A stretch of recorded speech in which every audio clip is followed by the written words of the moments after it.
अब हमारी तो एक ऐसी मेंटेलिटी बन गई जहां हम रह रहे हैं जिस समाज में, क्योंकि ये काल प्रेरित है और इसने अपने खाने के लिए संतानों उत्पत्ति करवाना ही करवाना है। इसने यहाँ ऐसा सिस्टम फिट कर दिया, ये जीव के बस की बात नहीं संतान उत्पत्ति ना करे, इसका विवश है यहाँ। और फिर परमात्मा ने क्या किया कि उनको संतान नहीं दी। क्यों नहीं दी? संतान भी दे सकते थे। अपनात्मा समाज के अंदर और एक सामान्य समाज में और एक भगत जो समाज अलग से बनता है उसमें अंतर होता है। और इसी कारण से जगत और भगत का विरोध बताया कि बैर रहता आपस में। कारण क्या है कि भगत के नियम कुछ अन्य होते हैं और समाज उस यहाँ की परंपरा से ही रंगा हुआ होता है, उसी को मूल मानता है। यदि हम संसार की दृष्टि से तोले तो जिनके संतान नहीं है तो संसार जो है, आम व्यक्ति आम समाज ये समझता है कि इसका बहुत बड़ा दुर्भाग्य है। और यहां तक पहले तो यहां तक कहा करते कि जो निसंतान है, बे औलादा है, सुबह सुबह तो उसके दर्शन भी ना होने चाहिए। वो उसको इतना हेय मान रखा था।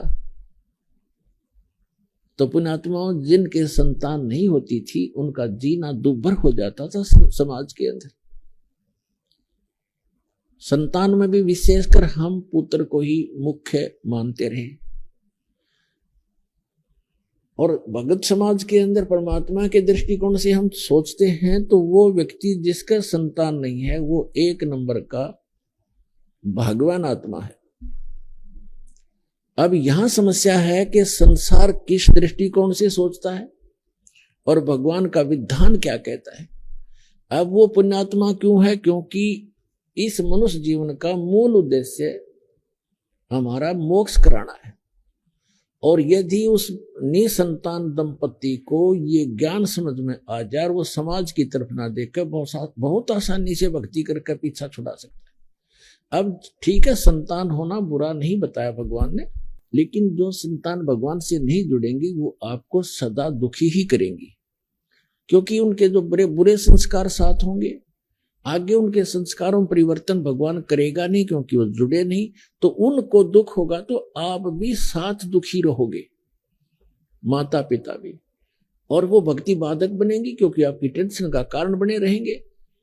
तो इस कारण से परमात्मा जो बताना चाहते हैं कि जिनका संतान नहीं है, ठीक है समाज उनको कुछ भी सोचे और कहे, लेकिन भगवान के विधान अनुसार वो एक नंबर की पुण्य आत्मा है। जय भक्ति करें, और भक्ति नहीं करती है तो वो तो फिर और भी ज्यादा दुर्भाग्य है उनका।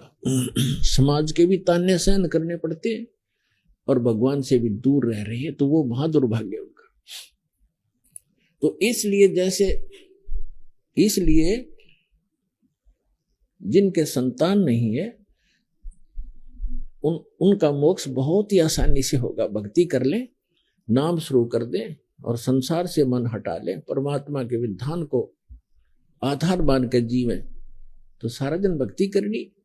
ये समस्या ये आती है कि बुढ़ापे में हमने कौन से बाढ़ेगा? अरे भगवान रहा संभालने वाला सबको। अब बेटा अमेरिका में और माता पिता यहाँ हिंदुस्तान में, और दोनों का रोग हो गया। वो पड़ोसी ठाए अंडे उसने, और बेटा वहां बैठा अमेरिका में। वो मर लिए, तीसरे दिन वापस आया, मरे पास से भी तीसरे दिन आया। चाट ले उस बेटे ने, बता के सारा दे दिया बेटे ने। अपने कर्म साथ देंगे, भगवान साथ देगा। एक त्रिलोचन नाम के भगत थे, संतान नहीं थी, भक्ति करते थे। पत्नी का देहांत हो चुका था, वृद्धावस्था में अकेला रह गया था। एक नौकर रखा हुआ था, सेवादार उसने। तो सेवादार कहने लगा मेरे घर पे ऐसी ऐसी घटना घट गई महाराज जी, मैंने जाना पड़ेगा। वो बोला जा बेटा, देखी जाएगी, दुखी सुखी होकर मैं अपना थोड़ा बहुत टहलूं करूंगा अपना कार्य। वो सेवादार चला गया, पीछे तो भक्त बीमार हो गया, दस्त लग गए। अब वो सीमा से निकला होगा तभी भगवान उस सेवक का रूप बनाकर उस भक्त के घर पे आ गया। उसने पूछा क्या बात होगी बेटा, कैसे वापस आ गए तुम? कि महाराज जी मेरा मन नहीं माना, आप न छोड़ के जाऊं, आप तो वृद्ध हो, बीमार से हो, कुछ अस्वस्थ भी चल रहे हो, कुछ दिन के बाद चला जाऊंगा जब आप स्वस्थ हो जाओ। तो उसने कहा धन्य है बेटा आपको, आपने ऐसी सोच रखी। अब उसकी टट्टी के उठा कर वहां से बाहर डाल के आए भगवान उस सेवक के रूप में, और 1 महीना तक उनकी सेवा करी। स्वस्थ रहोगे और खूब नुहावे दुहावे, अच्छा बैठावे और परमात्मा की कथा सुने और सुनावे। अब फिर क्या हुआ, 1 महीने के बाद वो सेवक वापस आया और आके उसने पोटली रखी जो भी लाया था रास्ते में, वहां से आया था, उसी से में भगवान वहां से निकल गए। तब उसने आकर कहा कि महाराज जी ऐसे ऐसे मेरी माँ ने ये दिया है, मेरी माँ ने ये कहा है, आपको ऐसे ऐसे कहा है, और महाराज जी मैं थोड़ा सा समय ज्यादा लग गया, मुझे क्षमा कीजिए, मैं 15-20 दिन की कह के गया था, महीना लग गया महाराज, मुझे माफ करना है। अब वो महात्मा उसके मुंह तरफ देखा, भगत उसके मुख की तरफ देख रहा है, बात क्या बोल रहे हो आप क्या कह रहे हो, ये पोटली कहाँ से ले आए, ये सामान कहाँ से लाए हो, ये क्या? उसने बताया जी मैं घर से आया हूं अपने वहां से। अब वो समझ में पा रहा, काफी देर में समझ में आई वृद्ध का, अरे तू अपने घर से आया है? कि हाँ जी मैं तो आज आया हूं, उस दिन का गया हुआ। उसका तो रोम रोम खड़ा हो गया, रोआ बुरी तरह, ये भगवान इस पापी नाप से आपसे मैं टट्टी तक उठवाई, उस नीच का कहाँ उद्धार होगा। तो पुण्यात्माओं परमात्मा कहते हैं तुम अब जो तुम्हारा सच्चा साथी है, तुम्हें माता च पिता, तुम्हें बंधु च सखा, तुम्हें विद्या च द्रविण, तुम्हें सर्व मम देव देव, उसको भूल के हम इन अन्य पर आश्रय रख लेते हैं, इसलिए हम भगवान से दूर होते चले जाते हैं। तो यहाँ गरीबदास साहिब जी ने कहा है कि त्रिलोचन के भय भरतिया माने नौकरे, ऐसी भक्ति कमावे, ऐसी भक्ति करे, भगवान साथ रहेगा आपके। तो इस प्रकार अब जैसे जिन बहन भाइयों के, विशेषकर इंसान तो थोड़ा बहुत सोच समझ भी लेता है, लेकिन बहनों का दिल नहीं डटता जिनका संतान नहीं होती, क्योंकि उसको समाज नहीं जीने देता। घर जाते हैं, घर वाले कुछ दिन चुप रहते हैं तो कोई पड़ोसी आ जाएगा, आओगा कोई काम और पूछेगा न्यू बहू का कि मैं होया नहीं बालक बोलक। अब वह के कहेगी सासू अक ना कुछ ना होया, कई साल हो गए ब्याह ने, एक जातक तो चाहिए था बता, और देख लो कोई दूसरा ब्याह करवा लो। अब उस बेटी के और समस्या पैदा कर दी कि एक और ये भी ब्याह करवाएंगे, यानी उसको भूल पड़े तो कोई और आकर के रिश्तेदार आकर कहेगा। कहने का भाव ये है कि जब तक ज्ञान नहीं प्राणी को तो जीना हराम कर देते हैं।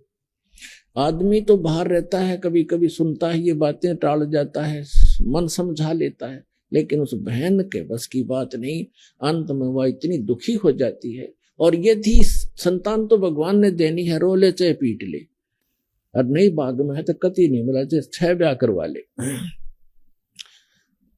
एक संतान की भी देखे हम लड़के को मैं तो ज्यादा देते। दास जूनियर इंजीनियर था, सेवा करता था जब नौकरी इसमें हरियाणा गवर्नमेंट की जूनियर इंजीनियर की, तो उस समय एक कॉन्ट्रैक्टर था ठेकेदार, वो उस समय लगभग 55 वर्ष की आयु थी उस आदमी की, 55 से भी ऊपर होगा, और उसके 4 लड़कियां थी, लड़का कोई नहीं था, और चारों लड़कियों का विवाह कर रखा, पोते पोतियां ला, दोते दोतियां ला हो रहा, पुत्र नहीं। तो उसकी पत्नी को किसी ने कह दिया कि तू अपनी बहन का ब्याह करवा दे, इसका पुत्र हो जाएगा। उसने अपनी छोटी बहन से उसका विवाह करवा दिया। उसके कट्ठिए 2 छोरी हुई, 2 लड़की हुई कट्ठिए जुड़वा। वो खुद बतावा था, ने बोला जी भाग बिना ना मिला कदी, मैंने तो उसका जब ऑपरेशन करवा दिया, फैमिली प्लानिंग का पीछा छुटवा हो जाए ब्याह हो, तो भाग में है नहीं तो क्यों पंगे में पांच दवाई, ये मतलब दुखी करो। वो यहाँ पर जो काम करने का उसको भूल गए। और यदि वो बहन जिसके संतान नहीं हो रही है तो वो अनंत समय में इसी तमन्ना में मर जाती है तड़फ के अंदर। और इस काल का इतना गंदा विधान है, अगले जन्म में उसको कुतिया बनाता है। अगले तो संतान ना हुई इसलिए तड़फती हुई मरी है, अब इकट्ठी 8-8 पैदा कर ले और पेटा भर ले अपना मां बनकर। अगले जन्म में सूरी बना देगा, अगले 12-12 इकट्ठे पैदा कर ले टिंडे। तो पुण्यात्माओं इस ज्ञान को आधार बना कर जीवो तब जिया जाएगा इस गंदे लोक में।